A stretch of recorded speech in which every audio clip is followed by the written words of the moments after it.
elegí venir a Sant Cugat, bueno, vengo de Molins de Rei, allí acabamos un poco, bueno, que no sabían si iban a deshacer el equipo, si iba a continuar, teníamos poco apoyo y bueno, y yo decidí que quería seguir creciendo, poder ir a algún equipo donde tuviese cara y ojos, donde las jugadoras estuviesen por la faena y bueno, estuve entre escoger Sardañola y Sant Cugat. Y me decanté por Sant Cugat sobre todo y para mí, que es lo más importante, por el grupo humano que había. Desde el primer momento me acogieron súper bien, tanto compañeras como cuerpo técnico. Estoy súper contenta, súper a gusto, tanto dentro del vestuario como luego en el campo, en los entrenos.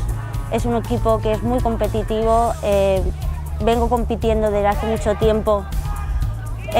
tanto en Molins como en el Prat, y buscaba un poquito esto, seguir con la continuidad de la competitividad y bueno, la liga, la verdad que con este equipo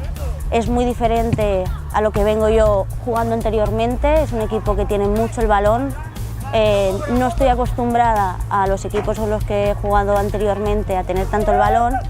Y bueno, la verdad que me está costando un poco coger el juego de Sant Cugat, pero poco a poco creo que lo iré cogiendo.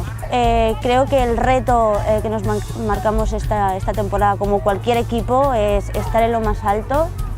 pero para eso tenemos muy claro todas las jugadoras que primero tenemos que trabajar muy duro en los entrenos y estar concentradas, ir a una, y a partir de ahí seguramente estaremos arriba, seguramente.